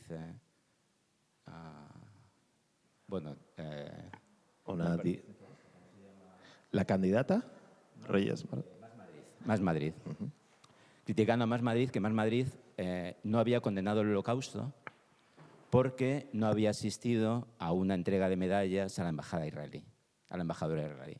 Y entonces, el no ir a esa medalla, ella interpretaba que era que negaba el Holocausto y que, por tanto, estaba con Hamás. O sea, ese tipo de argumentos que lo hace una persona en la que nosotros, la coordinadora en ese tiempo, era la invitada a la Asamblea. Entonces, alguien que es una diputada que tiene unos votos detrás, dice eso. Entonces, o sea, a mí, por lo menos, yo me sentí que nos trataba como idiotas. O sea, éramos gente que trabajábamos en organizaciones no gubernamentales de ayuda al desarrollo y te dice ese argumento, te tratan como idiota. Entonces, el problema es cómo nos tenemos que comportar nosotros ante ello. O sea, tenemos que huir del problema, decir, bueno, pues es la libertad de expresión y cada uno puede decir lo que quiera, o tienes que considerar, eso es en contra de la paz, eso es violencia verbal, eso puede llevar a la misma violencia que decir que alguien que viene a España es que es una invasión del sur que nos quiere hacer a todos islamistas y destruir el cristianismo. Entonces, ¿cuál es la respuesta que vosotros consideráis que tienen que dar ONGs que, por una parte, estamos financiados con esa misma Asamblea de Madrid? ¿Hay alguna pregunta más que tengáis por aquí antes de trasladarlas a las participantes? Bien, bueno, yo creo que ya tenemos suficiente.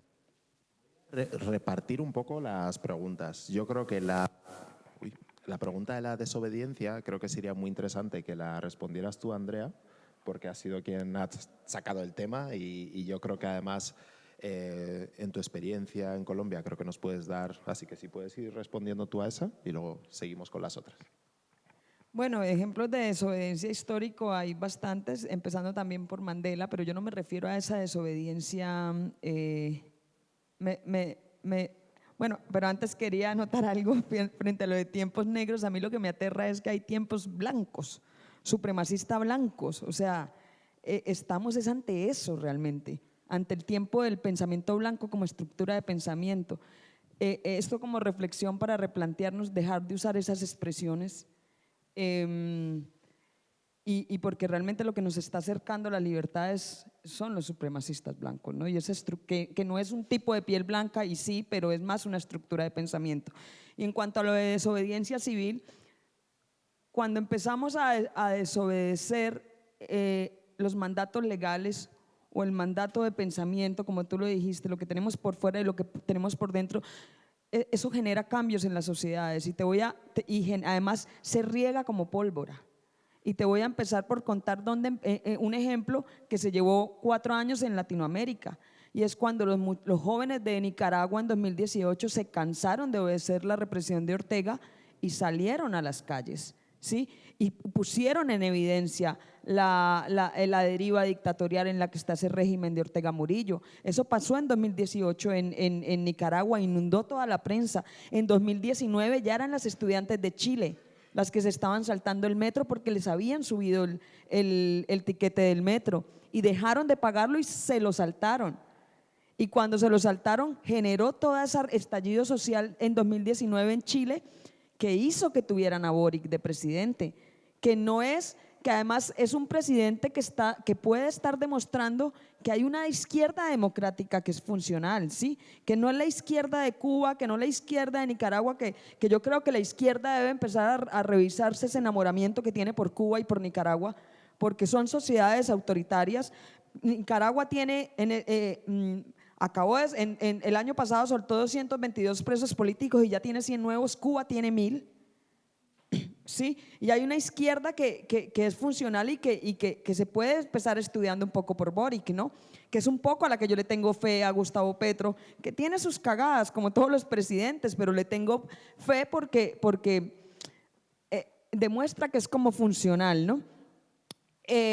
Pasa lo de Chile, logran elegir a Boric y en 2020 se empieza a aprender en Colombia. El estallido social llega en abril de 2021. Colombia nunca había tenido un presidente de izquierda popular, nunca. A Gustavo Petro lo elige el estallido social y el paro nacional de Colombia, que viene de recoger una historia de lucha y de desobediencia de Chile y de Nicaragua. Terminan las protestas, evidentemente todo esto monta no solo a Gustavo Petro, a Francia Márquez como la verdadera figura de lo popular, o lo que en Colombia llamamos lo de abajo, lo desde abajo, que es de donde venimos los que no somos de Bogotá ni Medellín, la periferia, ¿sí? Se elige a Gustavo Petro, se elige a Francia Márquez, no se ha terminado 2021 y viene el 11J de Cuba. Y nos dimos cuenta de la represión tan tremenda que había en Cuba porque teníamos a los jóvenes en las calles de Cuba.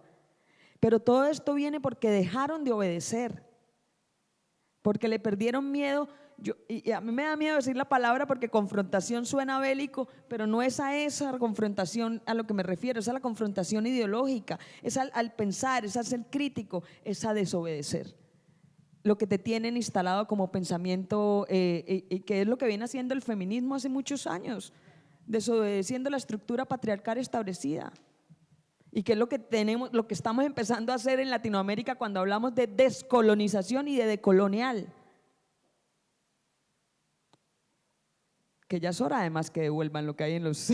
Desobedecer, devuélvanos el oro. Desobedecer también parte por hacer una revisión de lo que aquí a mí me aterra. Yo entiendo la historia y la respeto, pero ¿cómo puede ser que no haya una lectura crítica del Museo de América acá? La hay, sí. No, pero allá mismo en el museo. No, la hay. Yo hago parte de los movimientos antirracistas y de Madrid, pero bueno, yo llevo 3 años nomás acá. Todavía en breve podemos estar robándonos el Quimbaya, ya que no nos lo quieren devolver. Y lo que quiero decir es eso, es no obedecer por obedecer como lo hacen los militares, es empezar, desobedecer es cuestionar. Es empezar por cuestionar y el pensamiento crítico. Y te puedo seguir hablando de lo que vino en Latinoamérica, pero bueno, creo que… Para el cóctel de después, ¿no? Yo creo que podemos dejar ahí… Y a eso es lo que me refiero, desobedecer en términos prácticos es cuando tú empiezas a cuestionarte lo que tienes establecido, ya estás desobedeciendo y desaprendiendo incluso a ti mismo, ¿no? Voy un poco por eso y eso genera cambios y cambios reales. Por ejemplo, yo aplaudo lo de los campamentos de Palestina, no lo de Palestina, lo de los campamentos de Palestina, y fui muchas veces, pero ninguno de ustedes se cuestiona la cantidad de recursos que usa a diario en España que vienen del extractivismo latinoamericano. Ninguno, porque los muertos de nosotros son graneaditos, no son 10.000 en un día. Y cuando tú tienes la muerte graneada es cuando se te vuelve paisaje. Bueno, inclusive cuando es masiva, porque hoy estamos en un genocidio en streaming y no hubo más que un campamento y un par de marchas, cuando Europa entera tendría que tener cortadas las calles. Gracias.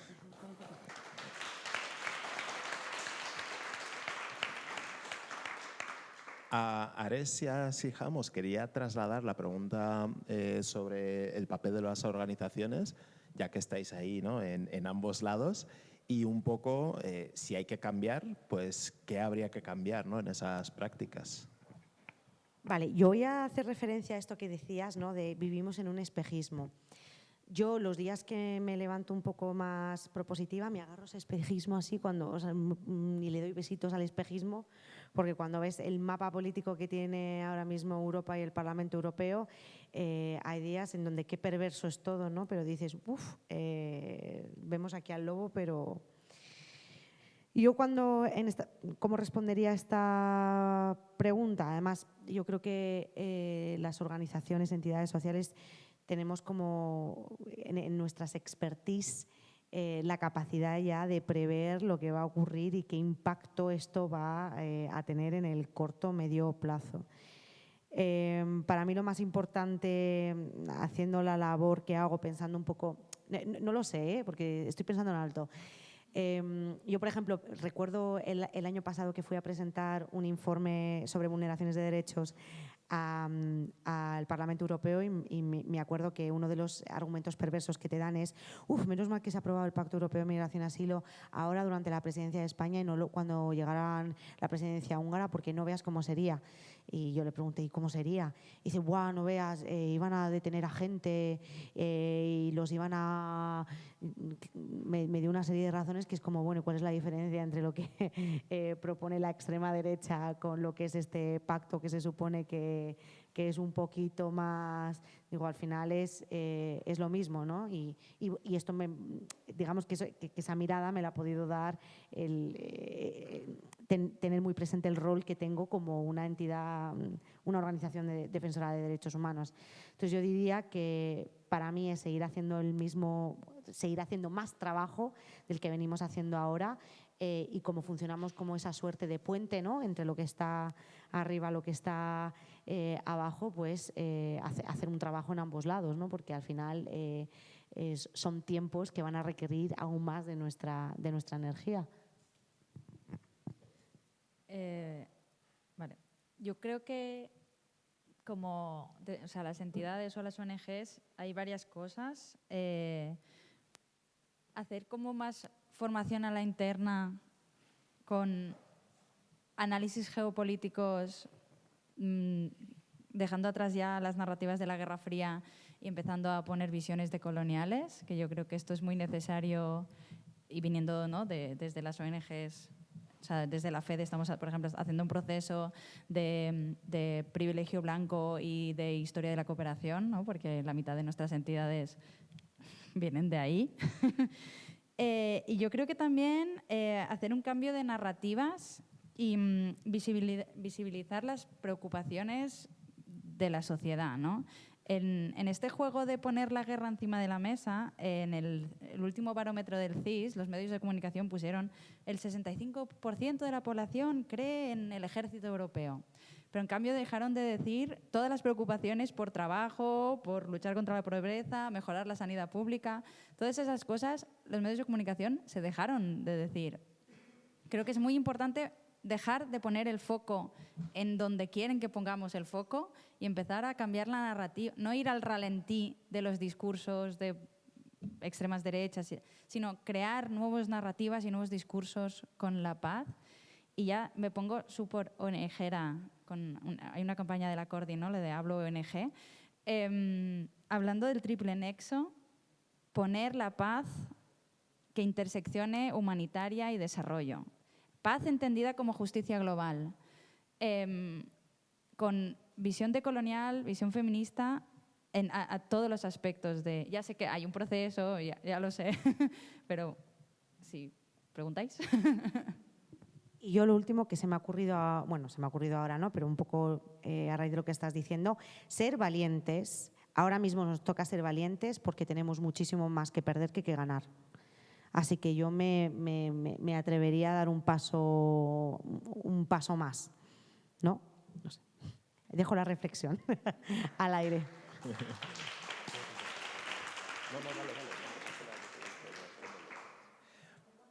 Sí. Vale. Breve, que ya vamos... Vale, vosotros Cuidado. habéis hablado desde el punto de vista de las ONGs, ONGs, perdón, la costumbre, que sois los que estáis todos aquí. Ahora, yo os quería trasladar una pregunta desde otro de los actores que estamos en esto, que somos las administraciones públicas.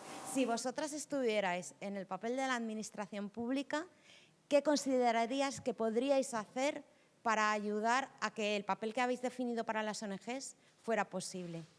Casi nada, gracias. ¿Sabes cuál es uno de los grandes poderes que tiene un minutillo para responder. Uno de los grandes poderes que tiene la administración pública es que puede desobedecer. Cada vez que una médica... Y de hecho está pensada así la administración pública en el Estado español, ¿no? O sea, la idea de que acceder te lleva años y de estudios y de pasar cosas y demás, es que luego también te da ciertas garantías, ¿no? De que puedes realizar tu trabajo sabiendo que que lo puedes hacer con garantías, ¿no? Sin que tengas que perder mucho porque tu trabajo está garantizado. Yo cuando vi a personal de salud negándose a seguir estas circulares, ¿no? De que no podías atender a personas que no tuvieran la tarjeta y muchos médicos y médicas negándose de forma rotunda a seguir esa circular, a mí me dice que si hay un superpoder que tenéis y que tenéis que empezar a poner en práctica es la desobediencia. Así que yo desde ese lado, desobediencia. Dos palabras. 30 segundos. Coherencia de políticas. Solo eso. Te han sobrado 25. Muy bien, fantástico. Sí. Vamos con Oriol para cerrar esta parte de las preguntas de la audiencia. Y yo creo que un poco quería responder a esta última de la administración y también yo creo que alguna mención al tema de la desobediencia está bien. Quería decir que sí puedo contestar a la última pregunta. Vale. O sea, primero me he cagado un poco porque he dicho, mi respuesta no va a gustar, pero no, venga, voy a darla. Yo creo que parte del pensamiento blanco, del pensamiento ilustrado y moderno, también es las buenas formas y los buenos modales mientras estás colonizando el mundo entero y estás haciendo genocidios y estás matando a la gente, pero los aristócratas coloniales pues iban todos muy educados, ¿no? Y también eso es que en el Congreso se hable muy bien y que todo el mundo mantenga las formas mientras se mata gente en las fronteras, ¿no? Creo que esta falta de modales de esta extrema derecha y demás es una forma comunicativa en tiempos de crisis que la extrema derecha está cogiendo, porque estamos muy mal. O sea, los jóvenes tenemos el mercado de la vivienda totalmente inalcanzable, el trabajo está fatal y en general no tenemos ningún tipo de perspectiva, y no solamente los jóvenes, ¿no? Entonces, la gente está enfadada y la gente responde a discursos de rabia y responde a discursos conflictivos. Entonces, pensar que pues tenemos que denunciar que estas malas actitudes de la extrema derecha, pero que desde la izquierda tenemos que ser súper educados y tener muchos modales y mantener las formas y demás, bueno, yo no estoy tan de acuerdo. Yo creo que desde la izquierda también tenemos que entender que la rabia es una emoción válida y es una emoción que discursivamente es muy potente.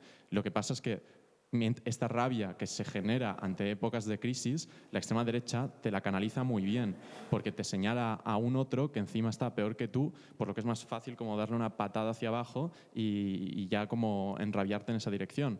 Pero también hay enemigos claros que nos están haciendo la vida imposible de una forma u otra. Están los 1000 millonarios que tienen dos terceras partes de las riquezas generadas en el mundo, un 1% de la población. También están los rentistas que tienen 10 pisos porque están especulando y tú no puedes prácticamente pagar alquiler.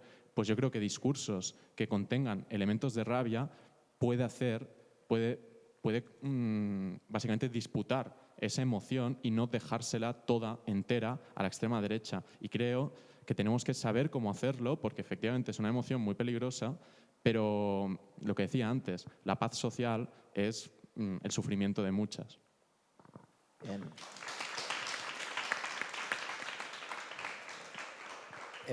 Yo sí que quería cerrar brevísimamente con esta última intervención con 3 cosas, ¿no? Yo creo que la primera es preguntarnos si en determinados espacios realmente queremos invitar a este tipo de personajes, ¿no? Como cuestionarnos, ¿no? Si realmente hay algo que decir que realmente nos vaya a aportar o que simplemente no querríamos invitarles. 2, esta estrategia de que es como la de no le des casito, ¿no? Que había una cuenta de redes sociales que en algunas ocasiones es simplemente ante esos exabruptos no amplificar, ¿no? Como sus voces. Y la tercera es cambiar el marco, ¿no? Yo creo que ha sido como bastante... ha retratado bastante bien el panorama, el inicio del proceso de regularización ya, ¿no? Con la entrada en el Congreso, ver a los partidos teniendo que hacer, ¿no? Como una primera votación y ver cómo Vox tiene que defender su no ante los síes del resto de los partidos, ¿no? De todos, que eso además en el Congreso se ve poco, ¿no? Entonces eso nos sitúa, ¿no? Que podemos transformar la narrativa sobre la migración si lo hacemos desde ese lugar, ¿no? En vez de que ser ellos los que continuamente propongan, ¿no? Y así que sean ellos los que tengan que retratar sus noes y justificar sus noes, ¿no? Y yo creo que eso también es interesante. Bien, hemos terminado la mesa. Ha sido una mesa maravillosa, estoy con el corazón contento. Así que me alegro mucho porque yo he aprendido un montón de las personas que están aquí. Así que ahora pues despido a las participantes, Ares, Siham, Oriol, Andrea, muchas gracias por haber participado.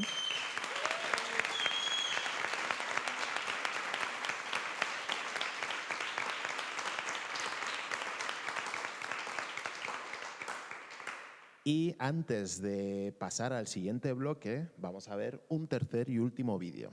Este vídeo es de voces del programa y bueno, yo creo que va a ser interesante que lo escuchemos mientras vamos introduciendo el siguiente bloque. Así que adelante con el vídeo.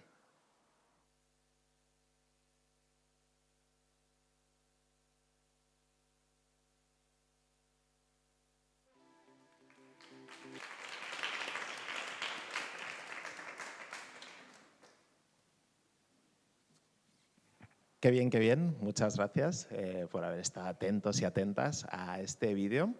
Y ahora vamos a jugar a un juego. Esto no lo esperabais, ¿no? De ninguna de las maneras. Pues sí, va a ser un pequeño trivia antes de dar paso a la siguiente persona que ya habéis visto bajar por las escaleras antes, pero no la voy a introducir todavía. Entonces vamos a hacer un pequeño trivia sobre esos 20 años de las formaciones de la Coordinadora de ONGs de Desarrollo. Entonces, pues hay aquí diferentes preguntas que voy a hacer, que son muchas de ellas, algunas de ellas de responder verdadero o falso o identificar la cifra. Son pocas, o sea, no son muchas, no penséis que vamos a estar aquí como en Saber y Ganar, sino que va a ser muy breve, una transición. Así que yo voy haciendo las preguntas y me vais diciendo. La primera, que tiene que ver con lo que os he dicho al principio de todo, es la siguiente. ¿Cuántas solicitudes para participar en los cursos ha recibido la Coordinadora de ONGs en estos 20 años? Os voy a dar 3 opciones. Entre 500 y 1000, entre 8000 y 12000 o entre 12000 y 18000.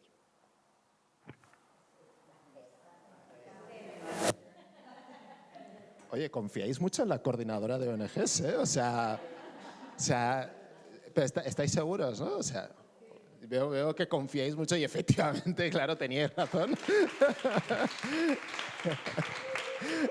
Han sido más de 17.000 las solicitudes en 20 años y más de 11.000 las personas que se han formado. Bien, vamos con la siguiente. Esta, además, me recuerda a Ayuso, ¿no? O sea, no. En un curso online se encontraron 2 amigas que hacía muchos años que se habían perdido la pista. ¿Verdadero o falso? Eso es. Habéis entendido la referencia a Ayuso, ¿no? Lo de no encontrarse con el ex. Bien, bien, vale. Bueno, digo, por si hay que explicarlo. Bien. En otro curso, la tutora se dio cuenta de que entre el alumnado estaba el hijo de un profesor suyo de la universidad que en su momento influyó para que ella se interesara por la cooperación internacional. ¿Verdadero o falso?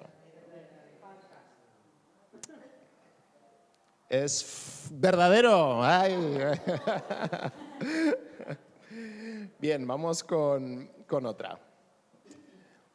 Esta es del precio justo, ¿no? O sea, los que hayáis consumido televisión nacional de hace ya, yo creo que ya décadas, ¿no? Uf, ¿qué edad tengo, por favor?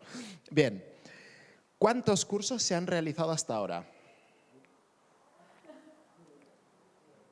Venga, decid cifras así. Menos. 120. Más.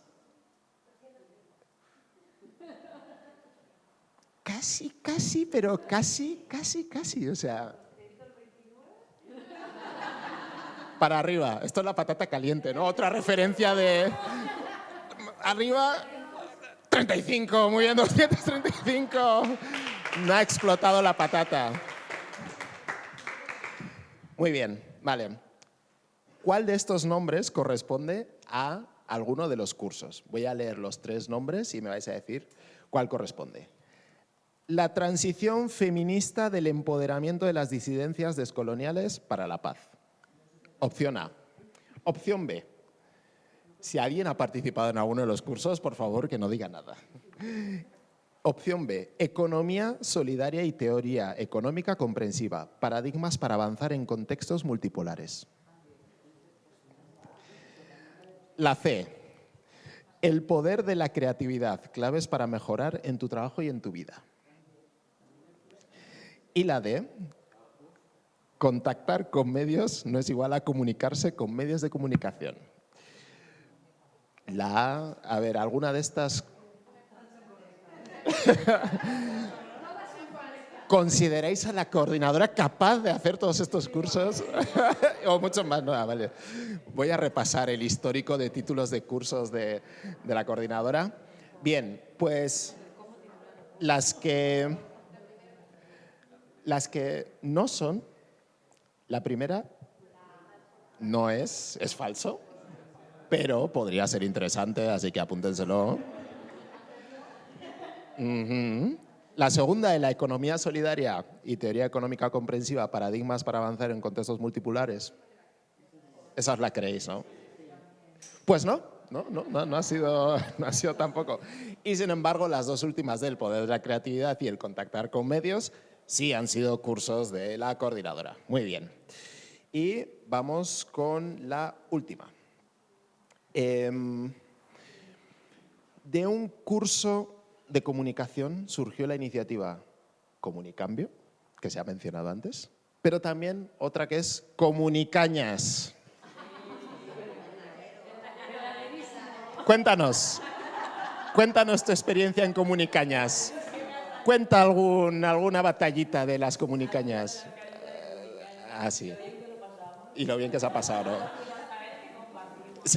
Claro, muchísimos saberes, ¿no? Muy bien, muy bien. Bueno, luego yo creo que hay al final un poco de Comunicañas también, ¿no? Al final de eso. Muy bien, bien, ya hemos terminado con el trivia. Muchas gracias. Y ahora voy a dejar el escenario a una humorista de verdad, ¿no? O sea, una persona que en realidad se dedica a hacer reír, que es profesional de ello, que además lo hace muy bien. Una persona que es amiga, a la que admiro y con la que espero seguir compartiendo este tipo de espacios. Damos una bienvenida a Sari Viván.